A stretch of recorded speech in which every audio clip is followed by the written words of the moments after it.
Hey there, film fans. I'm Jeff. I am Dave.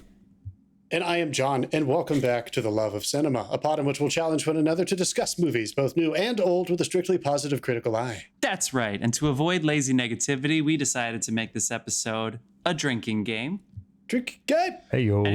Anytime we say something negative about a film, you're going to hear this buzz. The melodic sound. That sound means that we have to take a drink. And we hope you drink along with us on this Halloween record. So, pour yourselves a glass and get ready as we discuss a movie whose title has been my own personal safe word on more than one occasion. Jesus. That's right. Ooh. Tequila. For Halloween, we are recording Armageddon Time. Got that on my computer. You can't say it without thinking of it now, can you? Armageddon Time, the new film written and directed by James Gray, which is a surprisingly personal, pretty autobiographical film in which the character Paul Graff, played by I believe, 12-year-old Banks Repeta, beginning his time in sixth grade in 1980 in New York City's Queensboro. Wait, the borough of Queens in New York. Yes. I used to live there. I forget what Yeah, he doesn't live at a train station. Queens. Our neighborhood. That's pretty close to our neighborhood. Pretty close to where we all met each other. Well, sort of. We all lived together one period of time. Anyway, we're going to talk about this film very, very soon, people. But first, we have to shout out our sponsor and a half, John. Sponsor and a half. Half first. Carlos Barroso. This man makes beer. We used to drink it. You can find his handle on Instagram. I hope he's still making it. Sure, he's still making it. CBAROZO.beer. And the music on this episode and every single episode is provided by the artist Dasein. That's Dasein, Dasein. Follow that guy on all of the music platforms. All that music is available for free. Give it some love. Find the show notes. All the things. What does Dasein mean? Because our old roommate who replaced Dave in our apartment, Al, said he got mad at me because I said Dasein means the one. This was on our Emily the Criminal episode starring Aubrey Plaza. Check the feed, people. Das means the, or it's one way of saying the. It's a possessive form of the. And then ein means one. So the and one, but put them together and it does not mean the one. Oh, wow. Okay. So technically, I think the easiest, the easiest way to describe it would be the one. It means like the one dilemma of existing.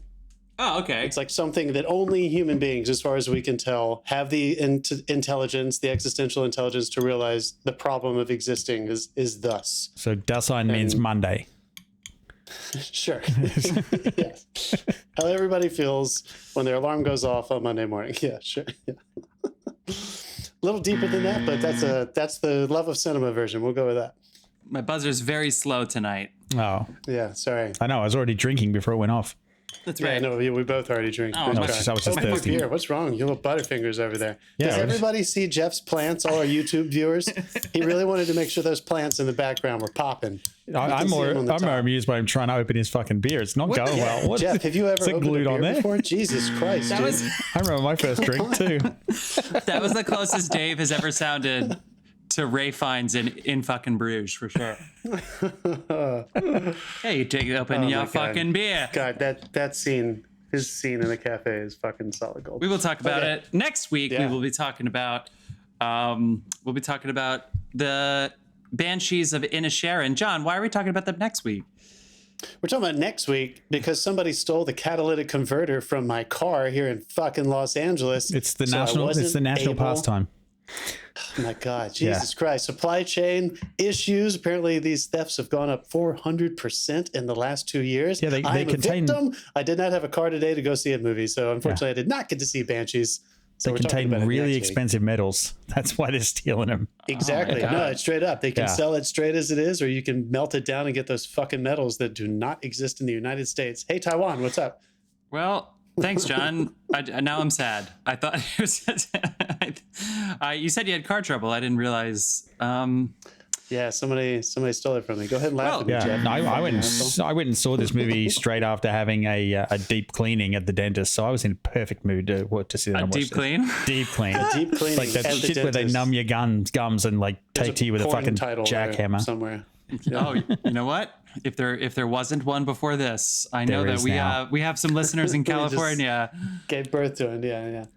If you're new to our show, we try to keep it. If we're new to if you're new to the show, we try to keep it. We try to keep it spoiler free for a couple minutes before we go into the spoiler section. Not much to spoil in this movie, but we will try to keep it fair in case you haven't seen it yet and you want to get our initial takeaway, how we thought, how we felt upon seeing this here film, Armageddon Time, written and directed by James Gray, as I said before. But people, if you know our show, you know that we need to get some things off our chest at the beginning of every episode to make sure that when we talk about the movie, we stay on task. Also, and it's a popular segment. It's a very popular segment. The gripes of the week. Yes, well, hold on. We'll get to that in a second. Also, we're going to tell you what we've been watching at the end of the week. A big list for me this week. I'm definitely ready to talk about Dragons. I finally finished Dragons. I'm not there yet. I'm not there yet. God damn it, Dave. Wait, that's a lie. I didn't watch it at all. God. Sorry, I finished the other two. They're all kind of the same fantasy. Should we just do? Should next week we just do like an Andor Rings Thrones like mini-sode or something? Can we just? Because otherwise we can't. I don't know how to talk to you guys about these things. Fuck. I'd be down for that. Okay, so anyway, we're going to talk about, we need some gripes. I'm already griping here. So we're going to do our gripes of the week. Each of us get a minute. We're going to get whatever we need off our chest. If you don't want to, if this doesn't sound like it's for you, you just want to hear Armageddon Time, skip ahead 3 minutes. But this is our life, people. This is what we're dealing with. We hope you stick around. Who would like to go first with your gripe of the week? Skip ahead 2 minutes. I don't have one. Ooh, Dave, surprising. I'll go. John raised his hand. So, yes, sir, you. Go ahead. Here goes your timer. If there are thieves good enough to steal catalytic converters in the night, how is this country not number one? These people, all the mechanics were saying today when I took the car was they were admiring the thieves' work. They were like, "Oh God, that's clean." They were like, "Wow, they didn't mess up anything. It was perfection." They were like, "Wow, this was a top-notch job. This was not a hack job. They knew what they were doing." What are these people doing for their day jobs? We need to rethink everything so that these people are pushing our industry forward. I don't understand. This is like the fastest growing industry in the U.S. Obviously, my dentist is out there stealing catalytic converters of a night. Oh yeah, was it perfect and clean? Is that the joke? Fucking Dave. Oh. It's the middle of John's gripe. This is my gripe. That's all I have to say. I was half angry and half surprised and half just frustrated for my country. Clearly, there are talented people out there who are out of work and feel like they need to go steal these things in the middle of the night, and they're super talented. Let's get them back to work. Just came in under. I don't know why that reminded me of the Dave, who's the Australian comedian that we like? Jim Jeffries. Jim Jeffries. I don't know why that reminded me of like if you can afford a gun in the black market in Australia, it's $30,000. He's like, if you got $30,000, you're a great little saver. Keep going. Don't cash it in now. Keep going. I don't know why that reminded me of that. Yeah, if these people have all of this talent, come on, guys, use it. Let's go. Let's go. Okay. All right, Jeff, what you got, dude? All right, I have a gripe. And my preface here, really quick, is that I have mentioned this on the show, but I have not griped about it. And I just need to make it official, just get it off my chest, and then I can move on with my life. Guys, no more World War I or World War II movies. What the fuck, guys? No, they're out. I know Dunkirk and Jojo Rabbit and 1917 were some of the best movies of the past 10 years, but we can't fucking do this anymore. There's a new movie coming out now called All Quiet on the Western Front. It's already on Netflix. It's apparently a remake of a German movie from 1930, which is about a novel that was saying that it was about German guilt as opposed to like, white hero syndrome, which is what most of the war movies are, because they're all excited to go to World War I, and then they realize the trenches sucked. The trenches actually sucked. What a fucking lesson. I'm really glad I get that another 100 years after this fucking war ended. But come on. There has been a new World War I project every year of the 21st century. A brand new one, whole new World War I movie. World War II, every decade has its own Wikipedia page. The IMDb has the list of the 189 best World War II properties. It's unbelievable. We can't do this anymore. And I get it. It raises the stakes. It's life and death. I get it. Black Adam had no stake because Black Adam had no stakes because he couldn't die. So the whole movie was like, I hope he chooses to help these people. Otherwise, he can just live happily however he wants. Put him in a war where he can actually die. All the comic book heroes, they all come from the wars. Robin and Batman sold fucking bail bonds. I get it. Midnighter kicked Hitler in the balls. The Joker hated that he worked with the Nazis. I get it. It's very complicated. It's very confusing. We can't do this anymore. We can't do it. We need a break. No more. Can we just have one more? Because that miniseries about the skies, the Band of Brothers guys that are making the one about the airmen coming out of Europe, that one's going to be fantastic, dude. Let's get that one in the belt, and then we can stop. How about that? I mean, there's so I think many, the there's so answer is many no. wars.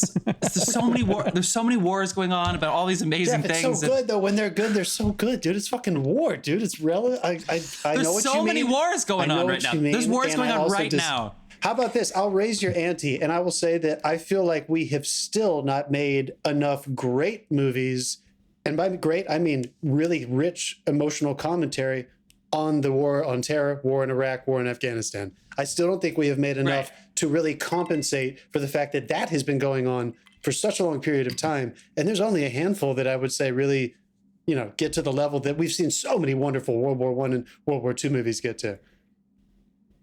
Maybe? Can we agree? Can we fight for that? There's already Sure, a bunch I'm in not gonna watch production. it, but Yeah, Dave.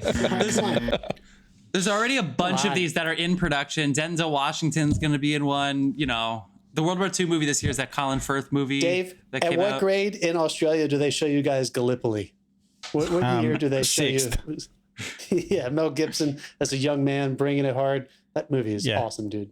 Wait, guess what the IMDb #1 best World War II movie is? The best one, it's got to be Saving Private Ryan or No, or so I'm no, guessing come on, one get the of the fuck out of popular here. ones. Savings Private Ryan is not aged as well as these other ones. But World War II movies. But you're very close though. Schindler's List. Yeah, Schindler's List is number one. Yeah, it's one of his for sure. They Probably. put Band of Brothers #2, which is a little category fraud, but Band of Brothers is so good. God, it's so good. Give it up, dude. Yeah, I mean, come on. Look what we're doing. We're praising it, Jeff. We can't. Let's just talk about the list and how awesome those movies are. What are we talking about? Armageddon. What are we talking about? Guys, we're coming back. We're talking about Armageddon. This movie stars Steve Buscemi, Bruce Armageddon Willis, Time. It's Ben not called Affleck. Armageddon. Oh, right. Ben Affleck. Sorry, guys. Yeah, Ben Liv Tyler, Affleck is not my safe word. Aerosmith. We are Tyler. talking about Aerosmith. Armageddon It, the song by Def Leppard. No, fuck. The sweetest dreams will never do. Oh, it's such high drama. High drama. When Steve Buscemi comes back and he goes to like that prostitute girlfriend of his and he's like, come on, I want to make babies. I want to make babies. It's like, No. It's as emotional as Liv Tyler losing her When Bruce father. closes the door and says, take care of a little girl for me. Yeah. Tears Yeah. everywhere. Just knowing you were going to be a dad someday when you saw that at 11 years old gave you tears, right? I cried on the band bus in front of everybody when they showed that to us in 9th grade, and everybody picked on me. It's a true story. Bruce Willis got me bullied. What are So we talking about? We're talking about Armageddon Time. This movie stars Banks Repeta, Jaylin Webb. Jaylin's an up-and-coming name. I've been seeing a lot of Jaylins going around. Anne Hathaway, Jeremy Strong, and then just the god among men, among legends, Anthony Hopkins. Just Who? every time he's in a movie, shut up. Tony Hawk. Every time he's in a movie, it's like, oh fuck, he's gonna Better steal because he's in somebody it. else's Oscar. Remember his cameo in Mission Impossible 2? That one meeting that Ethan Hunt has with him in like Brazil, and he's just in it for just this meeting. And it makes. Do you remember that scene? was It's not- the No, funniest who of all. remembers Mission Impossible 2? It sucked. I Fuck did you, not. I Dave. did not rewatch 2 when we did our franchise face off. I did not. John Woo, come on, motorcycles. Anyway, let's keep going. What are we talking about? Also, I should say World War I movie, Paths of Glory. That's in our 1917 episode, which is our first episode of all time. So if you want to hear us talk Pretty about good. some World War I movies. That was when we were so hopeful that we were going to watch a lot of movies in the theater. And 1917. Yeah, 1917. And Yeah. Paths, yeah. Little Women, Pride and Prejudice, Zombies, and Cats. What a 5 list. movies. What were we thinking? Yes, we were so drunk by Cats, and then we listened to the whole episode before we printed it. We just sat there and listened to it. We were so drunk. We were not in a state to make creative decisions. No. So we're I talking mixed about that down. there in Unbelievable. front of us, guys. We're talking about Armageddon Time. Armageddon. This movie premiered at the. Hold on, I see the laurel right here. Telluride Film Festival. It was also in. No, wait, Cannes. Which one Yeah. comes first? It's got to be Cannes. They love him in Cannes. James Cannes. Yeah, it got like Can- I think a 7-minute standing ovation or something. Shit. Cannes, then Telluride, and then most recently at the New York Film Festival, according to the laurels on this here poster. A triumph, says entertainment, which is no longer weekly and apparently still exists. It's probably a. It's just entertainment now. It's just entertainment. Did your It's the yay of subscription price magazines. change when they lost half their name? I said, I'm so sorry, guys. I can't do this anymore. Can't do it anymore. Not No. even digital? You're not even going digital? They went monthly and the price didn't change. And I'm not that cheap because it was $44 a year. But I was like, guys, I can't. Did Elon Musk happen to buy them? Can't spend $44. Can't spend $44 a year. That's like less. That's like a fourth of a night out in New York City. But I know. No. I can't do it. I wasn't Can't make reading it work. as much. Anyway, I can't do it. I can't scratch together. I think I spent more than $44 on food today, I think, actually, now that I'm thinking about it. Absolutely. Okay. I'm sure you did. Yeah. So I'm going to give you the brief description about this, but it's basically sixth grade. We'll get to it in a second. A deeply personal coming-of-age story about the strength of family and the generational pursuit of the American dream. I guess so. That's what this was about? I guess that's true. I mean, it is. That does sound like the whitest version of this film. Not to go right to that. That was definitely the pitch, right? That was the pitch to get it funded. It's about everything. This movie is about, right? This movie has everything. It's definitely about privilege, and it's definitely about society basically forcing people to compete with one another, even if it means knowing and accepting that other people are going to have a hard time, and you're going to have to take advantage of your unfair advantage, even if it means that they don't necessarily stomp on anybody in this film, but they definitely lead you to believe you got to do whatever it takes to get ahead. And that's the way capitalism has driven our society in the year that Ronald Reagan gets elected, 2 years before he decides that stock buybacks are not illegal, which are going to ruin our economy. It's the death of our society is the stock buyback. Okay, that's my pitch. Who wants to go first? Can I just say, this is actually set around about within give or take 2 years. I was going through the same time period. Yeah. So like the Reagan like thing where he gets like voted in, and then all of a sudden it's just Armageddon everywhere, and it, like not the safe word. He was like literally talking about nuclear Armageddon. So like my formative teenage years were living under the threat of the fact that this crazy motherfucker could wake up and choose to push the button one day, depending on not narrowing down which crazy motherfucker, because either one of them could have done it. And so I feel like we've come full circle. But that was my formative. Did it feel as scary as when Trump got elected? We were all like worried about. This was worse because it was both sides. Yeah, because it could have been either side firing off, and it looked serious at one point there. It like you could not wake up the next day, or you could wake up the next day and half the world's gone. And that's like picture that on top of what's the answer? On top a bunch of cocaine. Yeah. Come on, 80s. Yeah, right. And stock buybacks. Greed is good. So kill the world. We're all getting rich. Come on. I went in. Like I saw the trailer and I went into this thinking I'm going to relate to this, and I just not so much. didn't. Everything they showed us in the trailer has the most minimalistic effect on what actually happens in the film. Like you get a couple of scenes where it leads you down the path of where this might go, but in between it kind of plays like I imagine how it'd go if I invited you to live with me for 3 weeks and then just watched TV, had dinner, and had mundane conversations the whole time. I was just like, I didn't get anything from this at all. Like I didn't know where it was going. And it's possible because I didn't grow up with either of these cultures. So it could be a failing on like my not experiencing these cultures until my 40s. You've lived in New York for a while now. And was there a little bit of you that could kind of grasp? Yes. Yeah, I would imagine if I turned back the clock, that's what my neighborhood would have felt like. Yeah, a little bit. I got a little bit, but I didn't get much out of this at all. So okay. I'm probably the wrong person to ask, but I just found this really slow. And not in saying that, I feel like every performance in it was phenomenal. Yeah, so it's not a bad film. It just didn't like relate to me. It didn't grab me. That's Curious. So I came at that from a slightly less positive. Sure. Thank you, Dave. I think I know what you mean. I liked this film, and I think I'm going to keep thinking about it. I don't think I loved this film.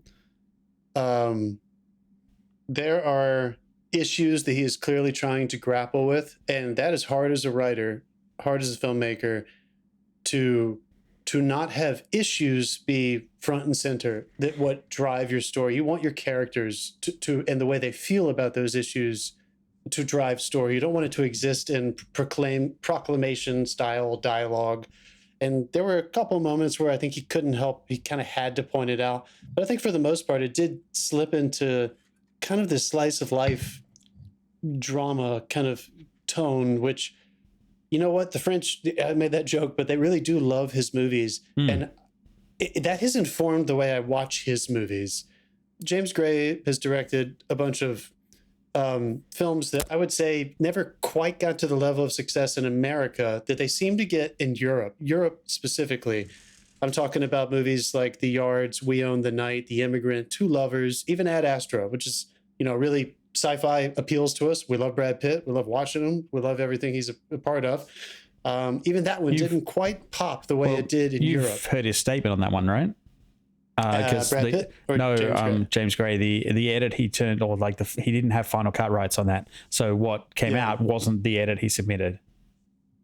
And I totally believe that. Yeah. So I guess what I'm trying to say is there's something that I think when I watch French cinema and when I hear a community like a Cannes community say, we love James Gray, we always love having him back, I can't help but think about what they are looking from a film experience that is different from what Americans look for.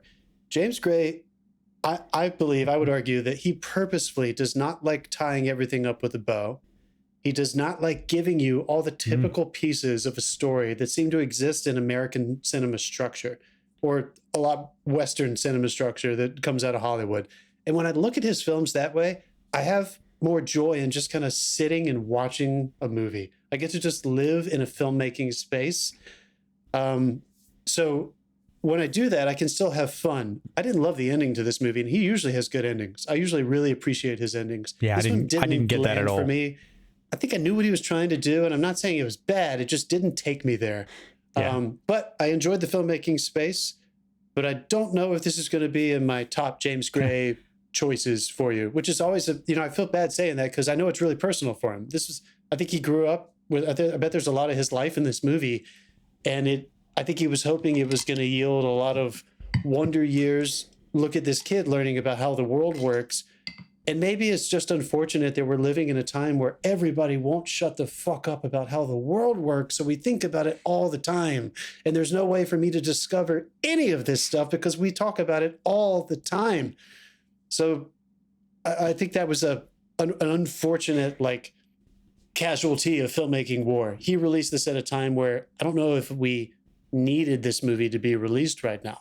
So if he needed to make it, I could see him sitting down during the pandemic and writing it, and I totally appreciate it. I think I'm going to enjoy watching this more, maybe 10 or 15 years from now.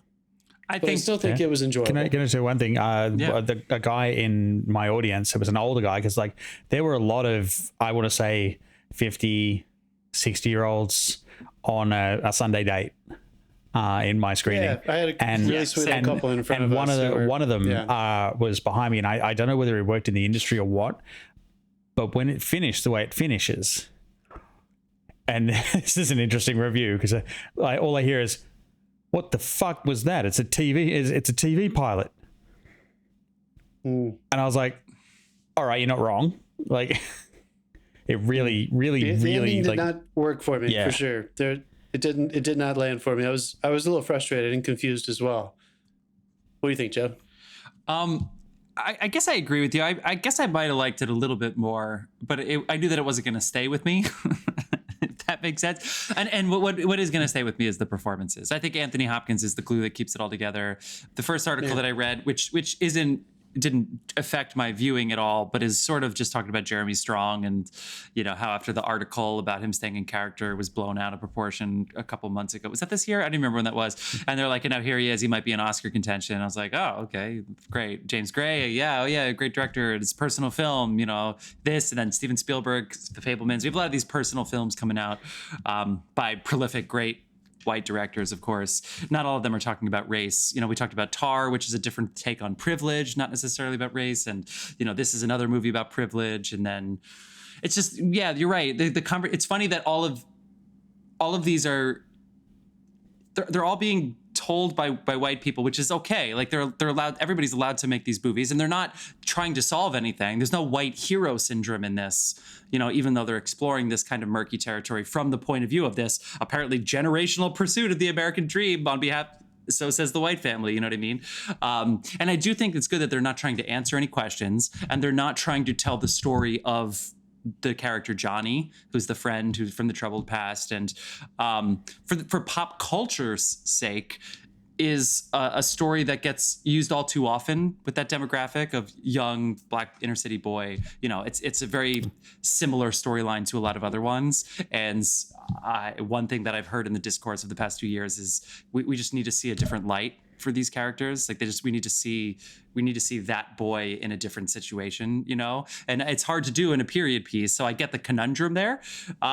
So basically my point about this is to say that I appreciate that they didn't try to solve any problems or speak on behalf of other people that are not them. But having said that, it's about this family. And the weird irony is the one thing that holds it back is even though they all have a fine amount of screen time and they all get their monologues and they all have their dialogues, like the two, you know, the boy and dad, boy and mom, boy and grandpa.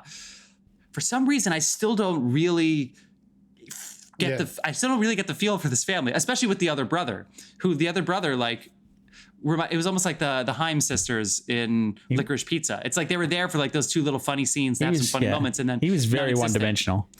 And so like I feel like if this really was about the family and the family's pursuit, I wish I knew more about the family. It seemed to be a little one-trick pony with what they were talking about. What you said a minute ago, though, I will say the like the friend storyline. That's the first time I've seen that almost cliched section of storyline done in a way that was an absolute fucking tragedy.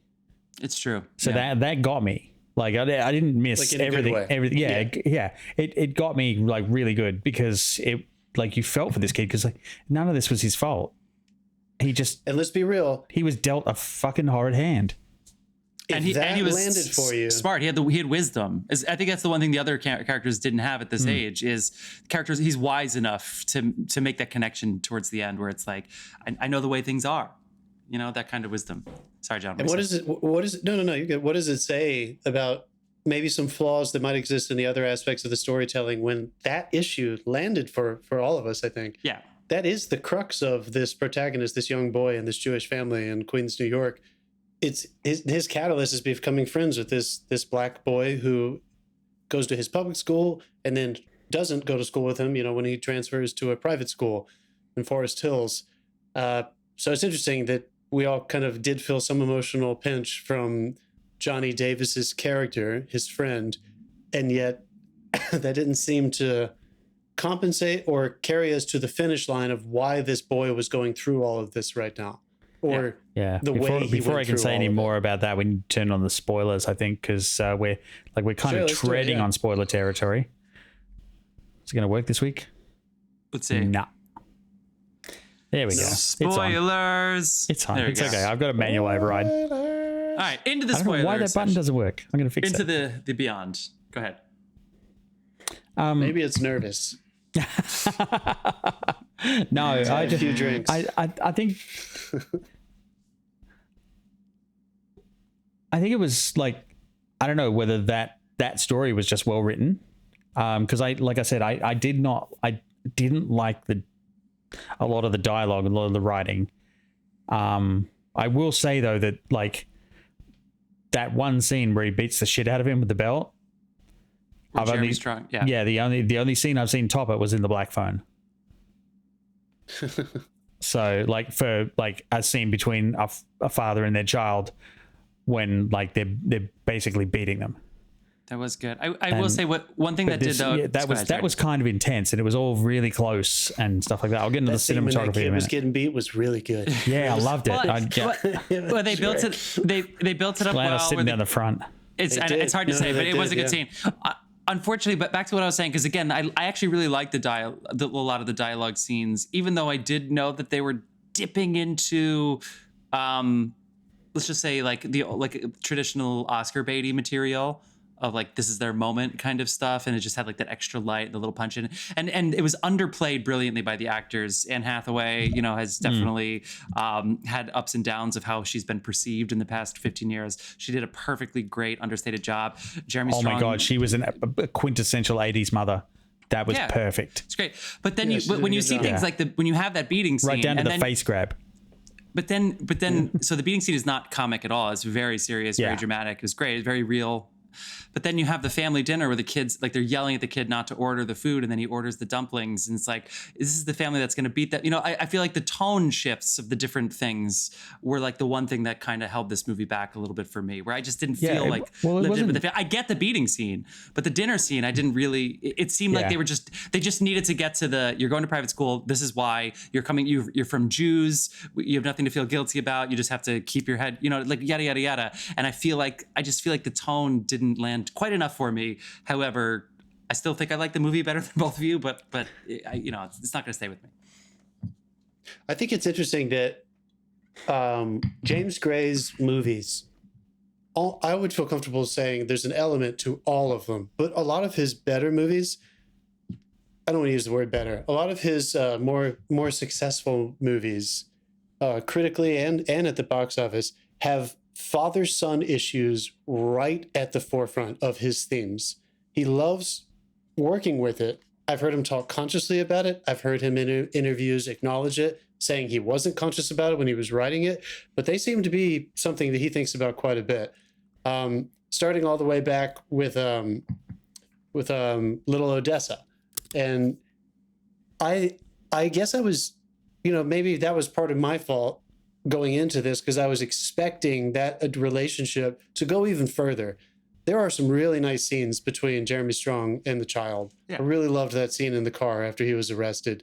When there were so many moments that I don't want to downplay, that I want to celebrate for James Gray. The tension and fear that the boy had when he was sitting in the bathtub when he heard Dad's footsteps come. We all remember what that feels like. Like, and they just held the fuck on him too. Like, please don't tell Dad. Just, I'll do anything you want. Please don't tell Dad. Like, that fear, he took me back there. And then that wide shot after the dad gets him from the police department after he was arrested, that wide shot of the car pulling up to the curb. In my head, I was like, don't get out of the car. Like, this is going to be one of those terrible, awkward moments. Same. Before we go inside, don't tell your mom this happened. I'm about to give you some 2 cents or else. Yeah, I knew the don't tell your mother thing was coming. I could see it a mile away. Yeah, I loved that scene. Yeah. So there was a little bit of me that at the end of this movie was wondering, Dave, I know what you mean. It was kind of slow, but sometimes with these slice of life things, you do need a little bit more, like literally just quantity. You need a little bit more. I'm talking about the first 45 minutes was slow. Once we hit the second half of Act 2, it was like beat after beat after beat. It got very compelling to watch. I wonder if there was some stuff that they ended up cutting out just to try to make their 2 hours, or what's the runtime on this thing? This thing runs at 155. So I wonder if there was 10 more minutes of just a couple more scenes. I liked Anne Hathaway's arc. I did, but I felt like there was, for both of the parents, I was missing one more scene, and I was missing at least 2 scenes with the boy. I liked when the brother got on top of him and woke him up and said, don't show any weakness or they'll fucking come for you. Like, I felt like I finally had a moment into him. He had his own struggles being a Jewish kid at this Protestant school, Forest Hills. And then he goes to school, Meadows, and the first fucking person he meets is Fred Trump. Yeah. That was weird. Oh my God. You know, I tell you what, I did not even recognize Jessica Chastain.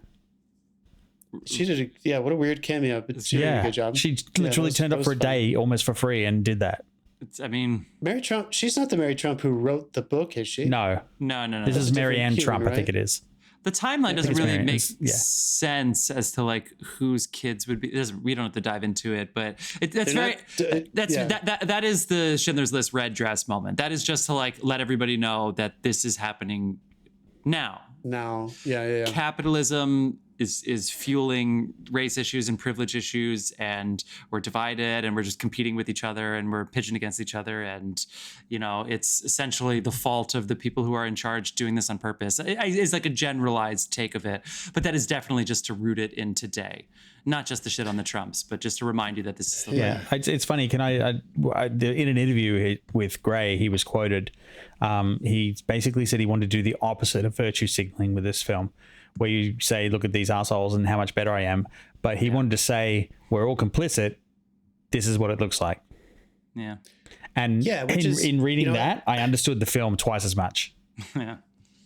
I'm going out on a limb here, and I'm very aware of what I'm about to say. I am not speaking based on my own experience, because I think I have a version of this.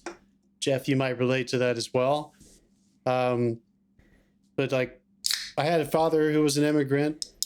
We presented as white, but I think I found out as I grew up that the rest of my community didn't necessarily see my family that way. I didn't really know that when we were growing up. I felt white growing up, but I had a father who was definitely like, you make the most of what you can get. You fucking work your ass off and you go for it. You don't, you're going to earn whatever you can get, but like life is difficult. And I had to work really hard to get us to this place that you might think is privilege. And you went to film school. Are you back in the wheel yet? Yeah, honestly. But I have a lot of friends from New York who grew up Jewish in a very similar household as this. And they've talked to me before about that very specific dilemma of, yes, I present white, but when I'm at home and I'm talking to my family, grandparents, they fucking remember when that didn't fucking matter that you were a similar color as Nazis. So they grew up in a home where that was kind of ever present. And I think we have a lot of wonderful people from the Jewish community who have had an enormous influence on cinema and cinema history. And so it's almost like we're kind of numb to it. But I thought that this was a really refreshing take on the fact that is clearly the point he was trying to make, Dave. I felt like that was clear, not in an annoying, indicative way, but I felt like that's what he was trying to say. And I thought that this was a really good vehicle to say that. This boy, remember, he kept telling Johnny Davis, we're rich. Yeah. They weren't rich. They just had more than Johnny Davis had. Yeah. But they, and then you find out that his dad actually is much more of a blue collar kind of worker, but that his mom did come from some money. So in that boy's eyes, he knew that he did have a leg up, but in reality, it wasn't enough for him to not see past the fact that you got to do something with your life or you might kind of dissolve into your worst choices. And those themes are the ones that I have walked away thinking about. I hope that people don't stay in the shallow end of analysis when they see this movie, because I think if you do, it might seem like virtue signaling a white boy privilege movie about growing up in the 80s or the late 70s into the 80s. And I think that is low-hanging fruit, and I hope people allow it to kind of wash over them, because I think there are some deeper levels here that exist in the performances. Well, yeah, you're absolutely right. But also, like, I didn't want to go too far into the analysis till I needed to speak to some people to know how to process what I was seeing and that sort of thing. So, yeah, I think this is...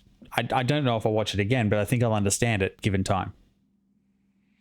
Again, and even though I just said what I said, I praise it for that.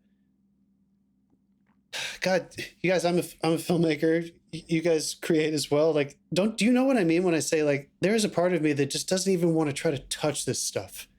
Like, I have so much resistance to trying to write to social issues right now. Every time I sit down to write something, right where I find myself, and I don't know that. I'm not touching it. Do that. Yeah, I don't even want to try to deal with it, because we're saying so much. There's so much wonderful conversation happening in reality. I don't know if we need art to clear it up for us. I feel like it's just right in front of our faces.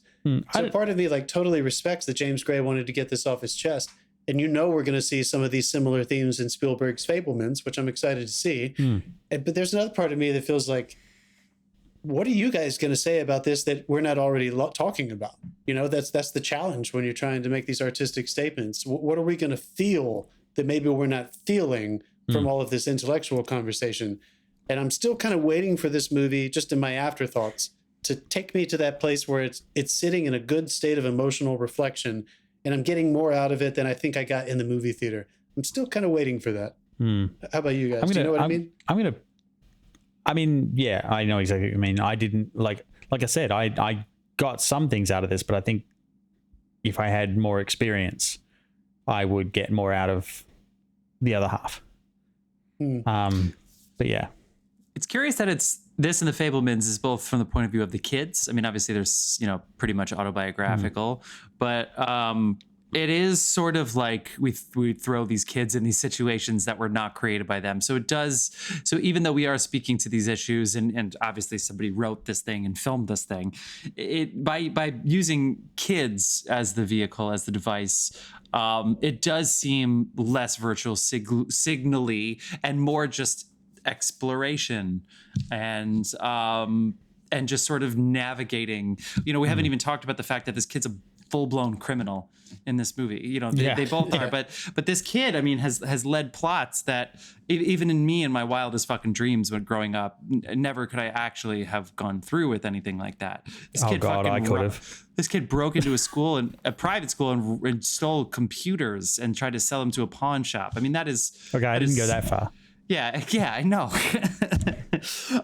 But I was isolated from my entire high school for a period of about a week and a half, but.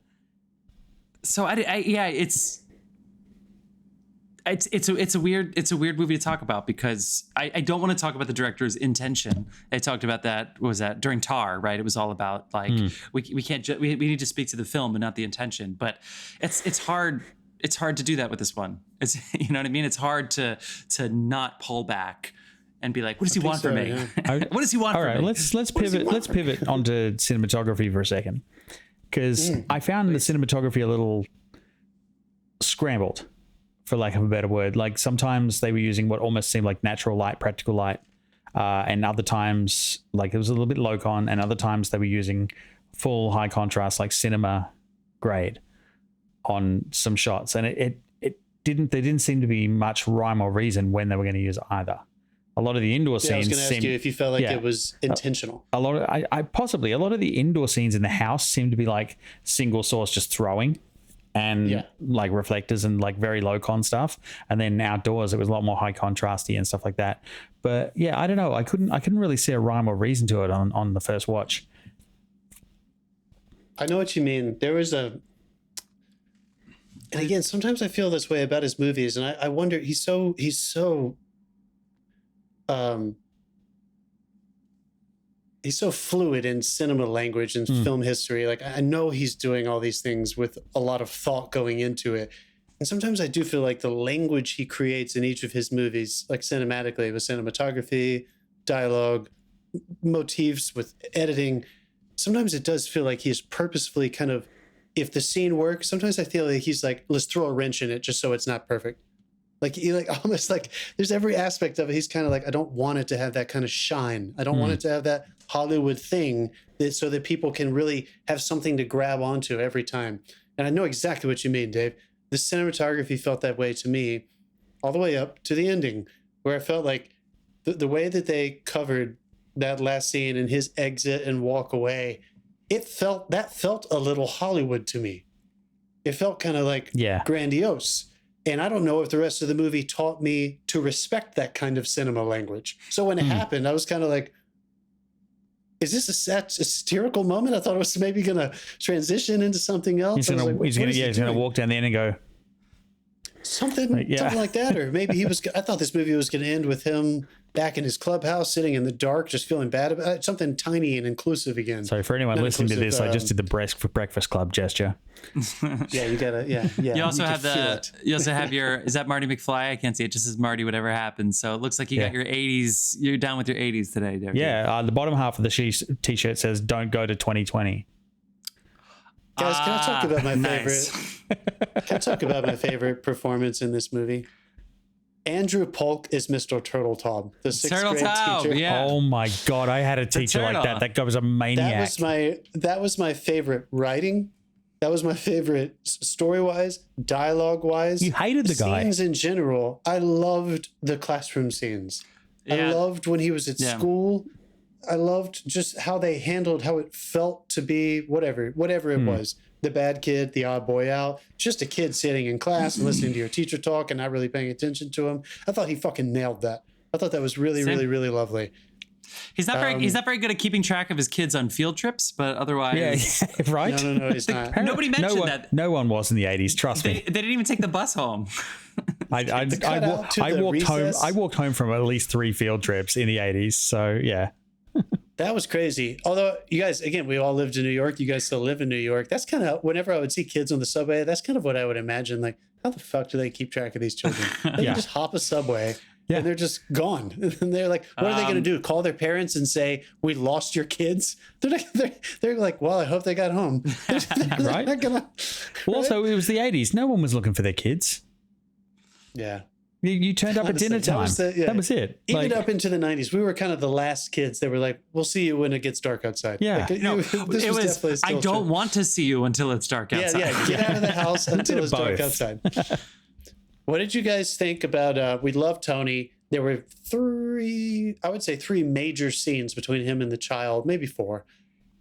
What is your most memorable? Because they are marketing the hell out of this movie based on the kids' scenes with Anthony Hopkins. Yeah. Yes, it's about a family, but there's a sage grandfather in this movie, and clearly he had an enormous influence on this boy.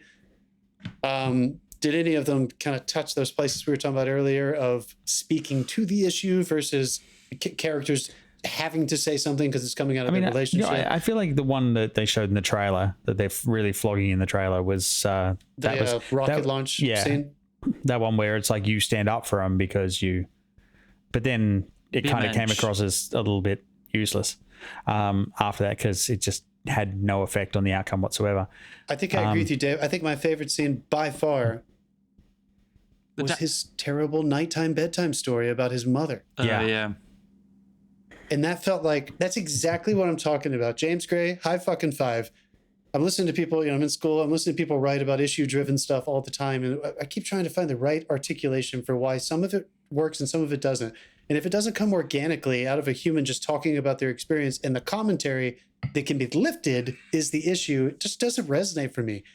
He brought up an issue about why Jewish people are treated a certain way, and then he said, why did mom feel that way? Why did grandmother feel that way? Great-grandmother, I guess. And he just told him her story. And it was horrifying. And I loved the sound editing, how they used the echoes when this boy, James Gray, cuts in super close. This was another childhood moment. The lights are out, and you kind of can't stop thinking about something that's kind of scary. I got fucking tense. I was waiting for something.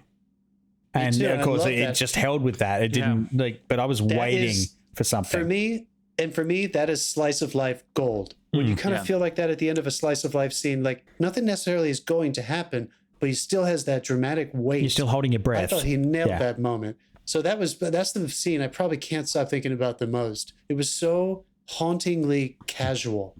There was nothing, Jeff, you were saying like some people had their moments and you kind of feel like that Oscar light is shining on it. I did not feel that way about that scene. I felt like that was just a scene in the first third of the movie that I can't stop thinking about. That's not going to be the Oscar clip. That was a good one. There's not anything inherently wrong with the Oscar clip, because if it's earned, it's earned, and that's okay.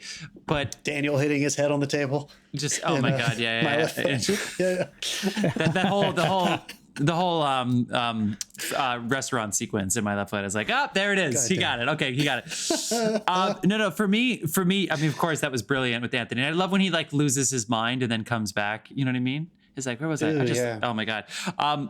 For me, it was the scene with the family because it was like, oh, that's what this stuff is for. It's so that we can set the scene to cut through. And I feel like a lot of the other scenes was just setting.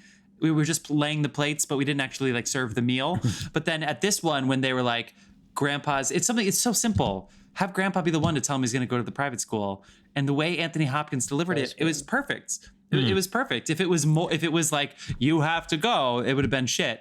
If it was like, I'm so sorry they have to do that. But the way he did it was just so sweet. And then with everybody just paying attention to, the patriarch, grandpa, just the sweet grandpa telling him this. It's great. That's why I think it was such a moment when he died, because like, he was the anchor. Which you knew of that family. Was there any doubt that he was not? Oh no, absolutely not. He was not living through this like movie. I've even worked on one of these, and like who's going to die. I thought about it early on. I was like, Anthony Hopkins at the age where he's going to read every script, and he's going to be like, "You want me to be the guy who dies at the end, right?" Like from now on. Yeah, it's like, dude, you're old. You can't live. Sorry. I mean, get ready. You're just planting seeds. I totally agree. That scene builds to that wonderful line, that wonderful moment where he says, "It's not a punishment. We just care about your future." And he throws it away, that line. Whoa, he literally just he just throws it away, but it was perfectly natural. He knew what movie he was in. Yeah. You know what I mean? He like that's always a good. knows. We try to. he We talk understands the about this assignment in every acting time. class a lot. Jeff and I have bitched at each other about what the meaning of this and how to talk to actors about this. And when you can tell when you see it, but it's hard to kind of explain to actors, like, are they all in the same movie? And I think that's a director's job. But sometimes you have a wonderful actor who kind of leads the cast into the tone. And I feel like that was a perfect example of when he was at that place. It's a scene about him being like kind of the center of attention. And if grandfather says so, then it must be so. Listen to your grandfather. You know, the parents were literally saying that. And the way he talked about it, the way he handled something that could have been just a scenery chewing debauchery from a lesser actor. Grace said that before as well. Like it, with the act when he gets those caliber actors, like they do it practically with nothing, and they do it because he's going to give them a wonderful experience. So it's a handshake. They come on for almost no fee, and he gives them an experience where it's like, let's do this. Let's let you work, and if it falls outside of what I'm going for, then we'll talk. But he lets them work. I really enjoyed Jeremy Strong in the car after the funeral. Yeah.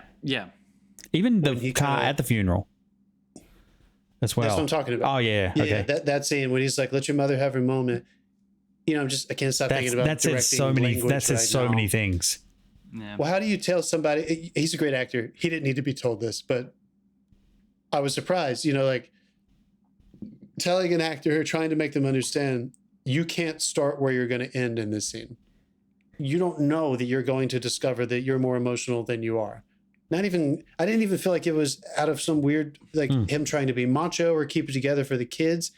It was terror. He literally discovered in that moment, I guess I have to do that now. Well, it's a moment. Like, it's a moment you have when for this family. Like it's the moment you have when a parent dies and there's a handover. It's like before that there was always someone and suddenly you're promoted to that role, and you have responsibilities that person used to take if your family dynamic is like that. So when like losing a parent, whether it's yours or not, means that someone has to step in that role, and if you think it's you, it's terrifying. And he communicated that perfectly. Yep. Yeah. I've heard my dad talk so much about going through a very similar experience, and you know, as you get older, that's hard to grasp when you're young, you know, and you're a kid and stuff. But it was one of those wonderful moments of discovery. I got there in a surprising way. I was totally expecting him to say things like, "Your grandfather always treated me with respect. I was like, yeah, sure, you know, right on." I was still on board with it, but it wasn't a discovery. And then when the actor discovered the next moment, fuck. Yeah. Somebody has to do that now, and I guess that's me. It took it to a new place.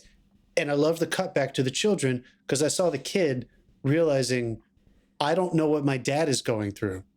For a moment, he thought, why aren't we out there with mom? Why aren't we out there comforting her? And again, that's something we can all kind of imagine what that would feel like. The kid's confused. Shouldn't we be helping her? She's sad. Yeah. See, I got the impression he didn't. I don't know what dad's going through. He didn't want to deal with her grief. He didn't know how to deal with her feelings. Yeah. Because they weren't at that communication point. And that was a very good place to put that. It was, because it led into families are sloppy. Yeah. Right? You want that kind of sloppy emotional, you don't want it to have this linear thing to it. And I loved the eavesdropping on the parents fighting after the funeral about how they're going to pay for the tuition bill. Now that he's gone, and they have to figure out a way to save enough money for her mom to have a quality, or their grandmother, Anthony Hopkins' wife, to have a good quality of life for the rest of her life. And they end up having this fight about how they're going to cover tuition. Like that sloppy thing. I thought that there were a lot of good moments of that. I don't know if it all coalesced for me as well as I wanted it to, but there were a lot of really excellent moments that I know I'm going to be absolutely. I will definitely not deny that. Forward. Can I just bring it back quickly to lenses? Yeah. This is how do you say this guy's name? The cinematographer? I don't know. It's Darius Khondji. He's done a whole bunch of Woody Allen's. He did Seven. He's done a whole lot of shit. That's what I know him from is Seven. Well, around about this, because this was the first time, I think it was the first time they made him use digital. They shot on digital because he usually uses film, and this was shot on an Arri 65. And they discovered prime DNA lenses.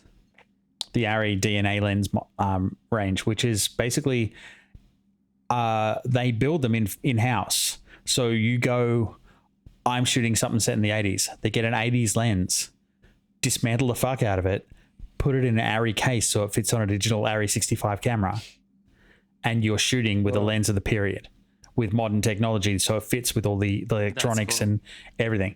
And they use these, like if you want an 80s style lens behavior on an ARRI 65 or like an ARRI LF, they do LFs now as well. They can do it, and they did for this film. Are they like hot rodding old lenses, or are they just they're like building new lenses based on those? No, they're designs? they're dismantling the old technology and putting it into the outer casing technology. So it's a custom build. You can work with ARRI and they'll build these things for you as part of ARRI rental. So like you can literally define the lens look you want, and they'll from any period, and they will define it. Like they'll build it. I never felt like I wasn't in the period. Like there is something that is happening, probably because of streaming services. They have a lot of delivery standards that exist now for lighting and a lot of other things like sound, everything you can imagine. But the lighting ones are the most surprising. The more I learn about them, the more I realize that's why everything looks the same these days. They're more forgiving than depending on your budget.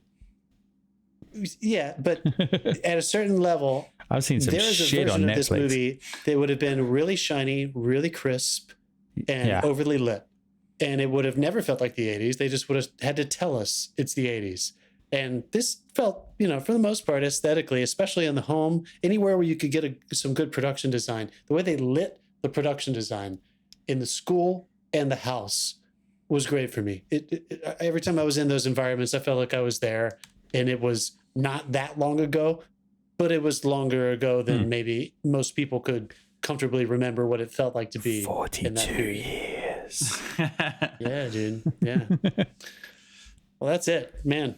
I think it's should people go see it if they have a free weekend? Yeah. I think you should go see it. You could also, I think you could wait for this one to come to your television if you feel like waiting and just having a small film intimate experience. I don't think you need to see this in a big movie theater. This would not suffer from streaming, but yeah.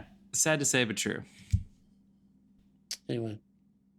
All right. It is officially time. What did you do? Yeah.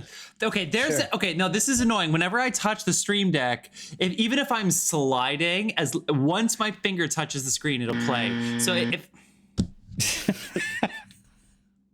yeah, they're coming. So if I want to scroll to the side, I can't accidentally touch one of the buttons to scroll. Scroll on an empty button, dude. There's plenty of them there. Scrolling. Fuck you, John. That's why he's scrolling. That's why I was scrolling. Dicks. What did I do to deserve that one? Wow, this is harsh, man. You know what? Fuck you. No, I made that one because we did the category fraud, and we were going to surprise you because you didn't come to our Oscars thing that we did we were doing like an Oscars mini-sode, and I had is this category fraud, and then I thought you were going to say, what is that? We're so popular music on YouTube too. Yeah, and I thought you were going to be like, what is this? You're making music decisions, and I was going to respond. I thought you were going to say something. No. Use it as often as possible. But then I said, is this category fraud? And you said nothing, and so I was like, I just said, fuck you, John. Jeff, like, you still have an outstanding drink. It is me? Oh, Jeff. No, Jeff. Yeah. All right, people, it is time for our final segment, What You've Been Watching, where we tell you what. You should make little voice singy things for our transitions, dude. We need a What You've Been Watching. Yeah. Let's class it up. Like, let's rip off Matt and Mark's. Oh, yeah? Yeah. Hey, Matt and Mark, by the way, thanks for throwing us some love and some shade all at the same moment. Yeah. This past week on your episode. Oh, I got some alcohol. Better drink it. I love it. I love it. Matt's one theater, one screen town does not have this movie, so I doubt he's listening now. But hopefully he's on a treadmill somewhere watching us. Jeff, get a new bottle opener for fuck's sake. Is this a can opener? What is this shit? What is it with you? That is a Depression era can opener. My God, you've used the wrong end. It's a Sherwin-Williams. It's a paint can opener. Honestly, that should still work. You see this? I'm foaming up to look at that. You see that foam coming up to the Yeah, top? Still work. I'm You can foaming get too. it. You can get it. Jesus. All right, let's do it. What you been watching, Dave? Come at me, dude. Oh, can I go last? I'm trying to Sure. remember what I watched. John. This was the week of Halloween. So first, based on one of your suggestions, I watched all of the Magic and Light, the Industrial Light and Magic, or Light and Magic, whatever it's called, and I loved it. I loved it. It was great. How good is that last line? How good is that last line in the first episode? Yeah, I was watched it all not so quickly. I was not happy.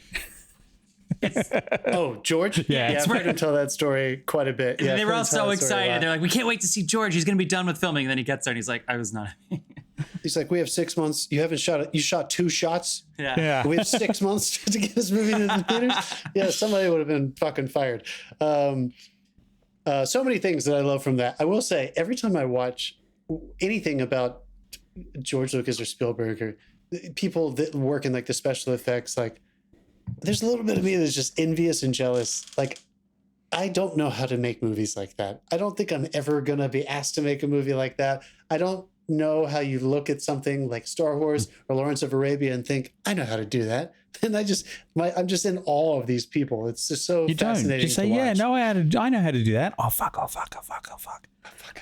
Come on. How good was I'll figure it out. the dinosaur thing where they were all running and then the guy just like broke his collarbone and so they couldn't fucking run anymore? Hilarious, man. They Just were all all of those nerds running around like dinosaurs anyway. Can you was imagine just being wonderful. like, look, guys, I don't know how dinosaurs run. And they said, well, what if we all just pretend to be dinosaurs? Like, okay. And there's a full day of them just running around as dinosaurs. It's like that Well, they ballet have- teacher. They taught the bears ballet. The biggest movie of all time is being made. And they're like, guys, we need a full week to just run around like dinosaurs.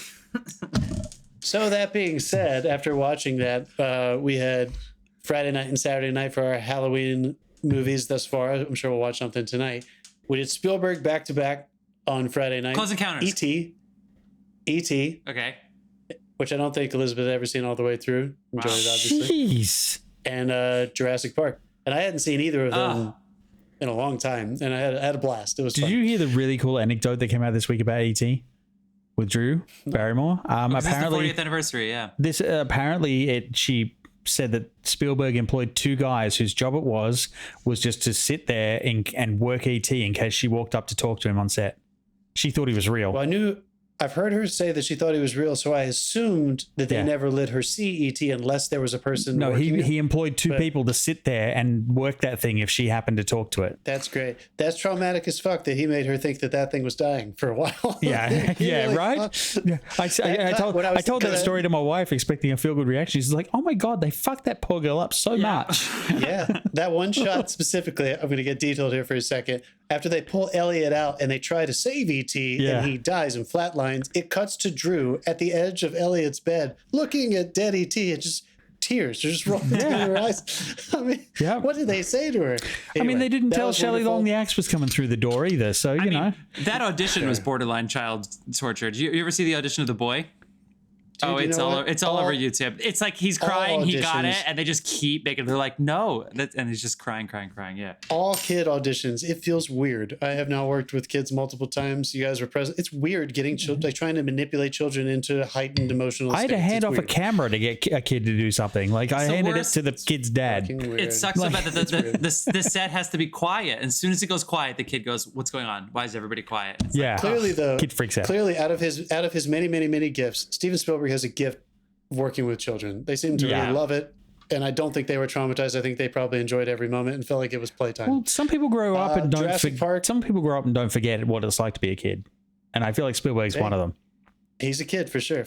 What's that line from Magic and Light that one of the people says that if you want to become a filmmaker, you never have to grow up.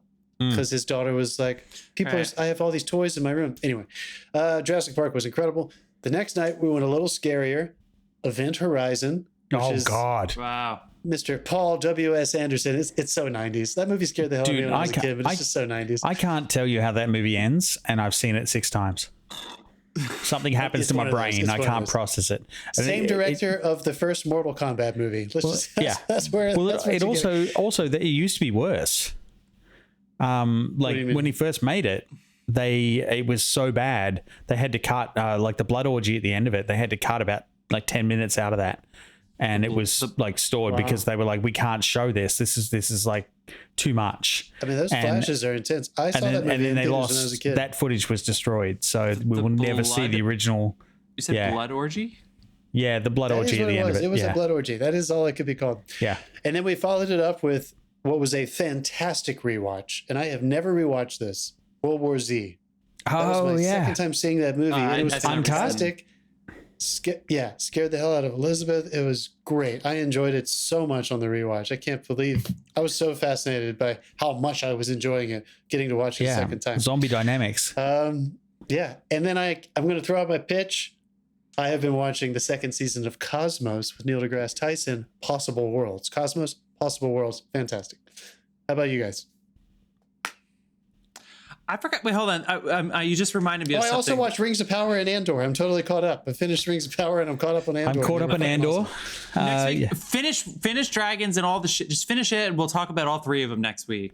Yeah. I'm not watching Dragons. I'm not doing it. Come on. The last episode's the best episode of the season. I'm not saying it's... So how many hours of footage do I have to watch to get to one good fucking episode? Be real with me. I know. I'm on this side too. I'm just happy 9. That I made it. I'm not doing it. Buzzing all of you fucking people.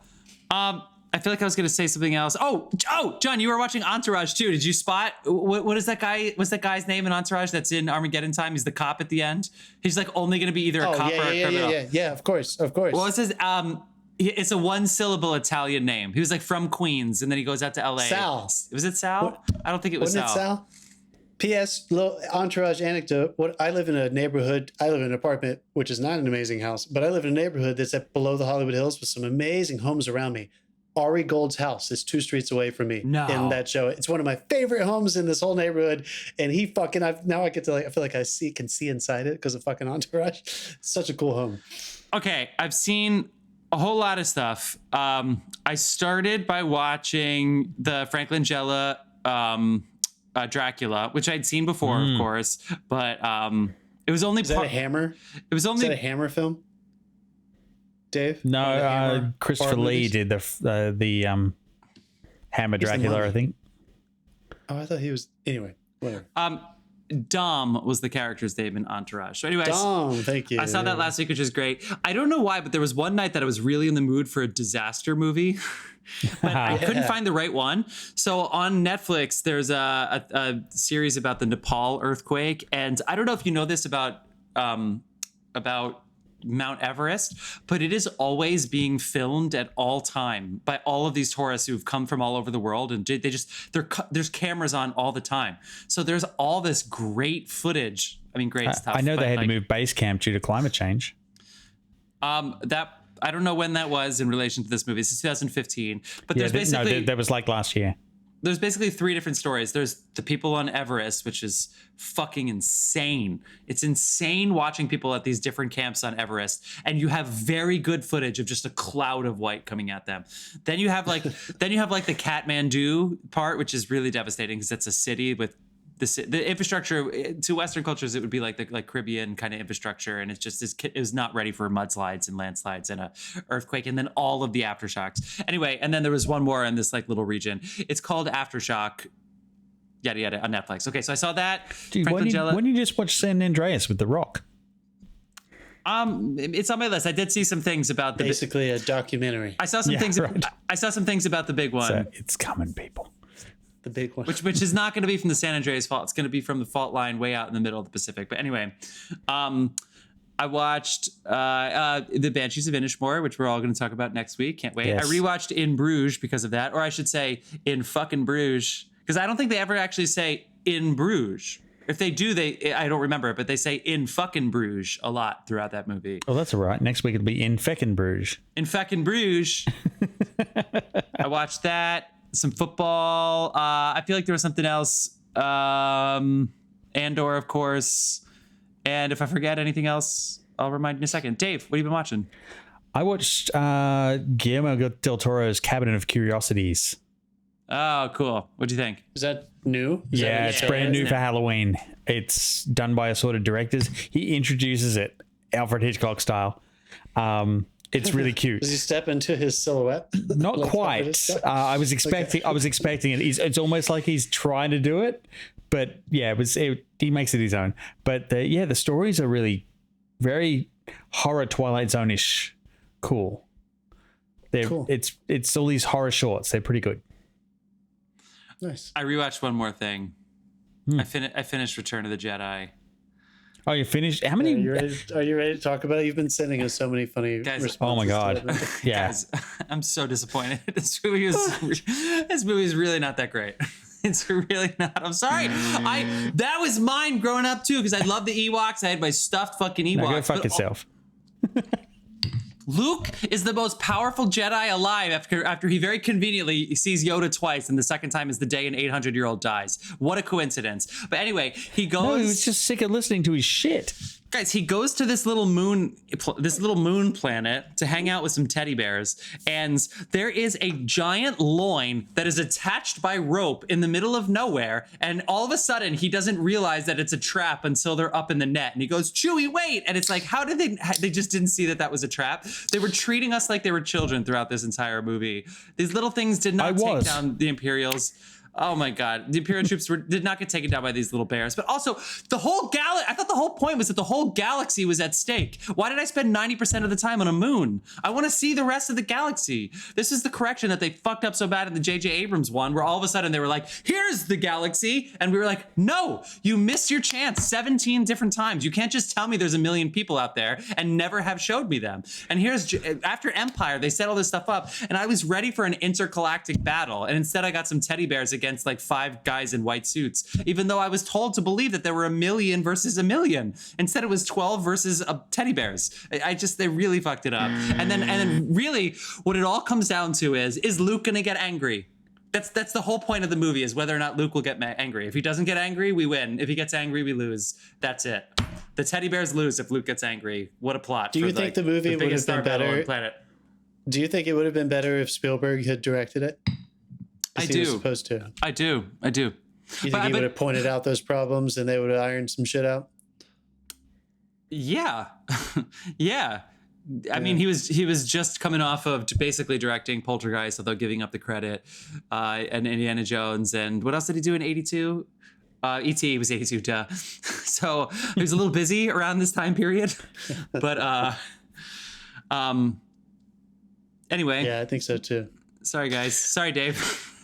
Well, Jeff, you're an idiot, because anyone who thought those were the best of the 3 originals just had bad taste as a child. I knew How was that your favorite Star Wars movie when you were a kid? When I was a child. But also, I think it's because Empire only has the one battle at the beginning. The battles later don't live up to the battle of the first and the third, where the Death Star battle. The Death Star battle wasn't even in the first. It was in the first one, but they didn't have. Empire did something else. He Ryan Johnson that shit. Awesome. And it worked. Mr. Kasdan.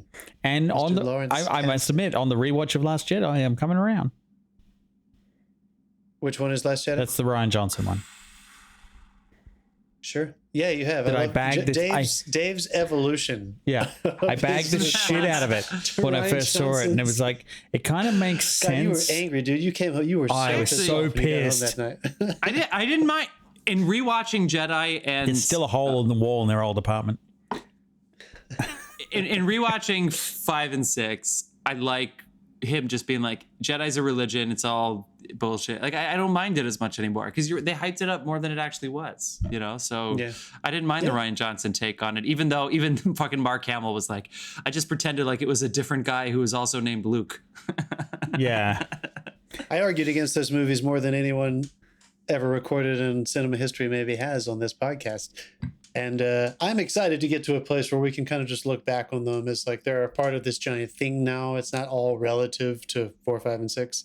Yes. Oh, that's the other thing I watched as well was Tales of the Jedi. The cartoon? The animated? Yeah, the animated stuff that Disney's just dropped. I'm not watching that. How was that? That's really good. It fills in some gaps and also sets you up for what's coming. Just not. That's what everybody said about Attack of the Clones, the cartoon.